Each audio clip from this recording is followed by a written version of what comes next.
وما أرسلناك إلا رحمة للعالمين. Baik, Bismillahirrahmanirrahim. Assalamualaikum warahmatullahi wabarakatuh. Alhamdulillah, syukurillah, wala haula wala quwwata illa billah. Wassalatu wassalamu ala Rasulillah wa ala alihi wa sahbihi wa mawalah. Wa nifidin azani Allah wa iyyakum. Alhamdulillah, bersyukur kepada Allah Subhanahu wa taala. Kita masih diberikan kesempatan untuk bisa berkumpul dan melanjutkan materi kita atau pelajaran kita, yaitu kitab Adabul Mufrad yang oleh beberapa penulis di Indonesia diterjemahkan sebagai kitab ensiklopedi akhlak Islam. Jadi kitab ini adalah karangan dari Imam Al-Bukhari, di mana beliau mengumpulkan dalam satu kitab tentang akhlak. Ingat, akhlak ini penting. Maka ketika kita memiliki anak atau kita sendiri pertama kali setelah belajar tentang tauhid, tentang akidah, tentang keimanan, maka alangkah baiknya kita juga mempelajari atau mengutamakan untuk belajar tentang akhlak. Karena akhlak ini selain dipelajari juga harus dipraktekkan. Maka dengan belajar selesai pun kita kemudian belum tiba-tiba menjadi orang yang berakhlak. Setelah kita mengamalkan, maka di situ kita baru menjadi orang yang berakhlak. Dan untuk mengamalkan kita harus tahu akhlak-akhlak Islam itu apa. Maka kita sampai di bab yang ke-14 dengan judul bab la yasubbu walidai, yaitu tidak boleh mencaci maki kedua orang tua. An Abdullah bin Amr qala, dari Abdullah bin Amr radhiyallahu anhu qala Nabi sallallahu alaihi wasallam, bersabda Nabi SAW, minal kabairi ayyas tumarrajulu walidayhi, termasuk dosa besar adalah seseorang mencaci maki kedua orang tuanya. Faqalu kaifa yastumu, bagaimana ia bisa mencaci orang tuanya ya Rasulullah? Qala, maka beliau menjawab, yastumu rajulu wa yastumu abahu wa ummahu.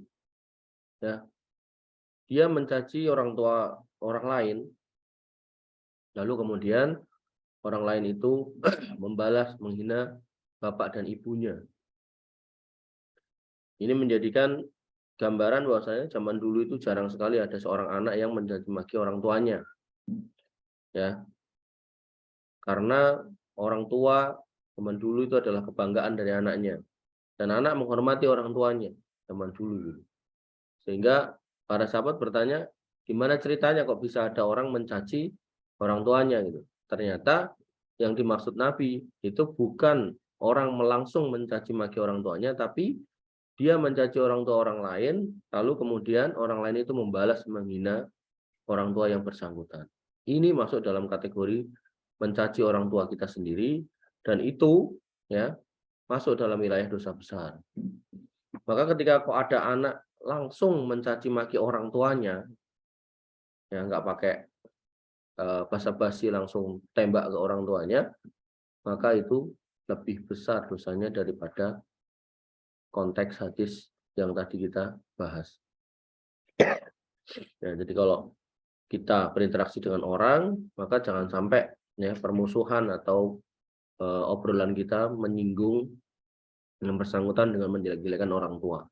Karena orang tua yang bersangkutan, karena dia nanti akan membalas dengan menjelek-jelekan orang tua kita. Dan ini akan menjadi dosa yang besar. Kemudian hadis yang ke-28-nya, An Abdullah bin Amr bin Al-As, dari Abdullah bin Amr bin As, yaqulu, beliau berkata, minal kabairi indallahi ta'ala, termasuk dosa besar di sisi Allah Subhanahu wa taala, ayas tibba, yaitu ayas tibba ar-rajulu liwalidayhi, seorang mencaci makian bagi kedua orang tuanya. Kalau hadis yang kedua ini langsung ya, orang tuanya dihina atau menghina orang tua langsung, maka ini termasuk dosa besar di sisi Allah Subhanahu wa taala. Ya. Kenapa? Karena sebagaimana kita pelajari di hadis-hadis sebelumnya, membalas aja kita belum tentu bisa, ya, kok sudah mencaci maki. Ya, di hadis sebelumnya juga dijelaskan, bahkan ketika mereka berbuat dolim kepada kita diperintahkan tetap untuk taat dan bersabar. Tapi kalau mereka memerintahkan bermaksiat kepada Allah Subhanahu wa taala, tentu kita menolak, tapi pun dengan cara yang halus. Bahkan ketika mereka memerintahkan kita untuk berbuat murtad atau kafir sekalipun atau musyrik, maka kita tetap harus menggauli mereka dengan baik, ya, untuk hal-hal yang diperbolehkan oleh Allah Subhanahu wa taala.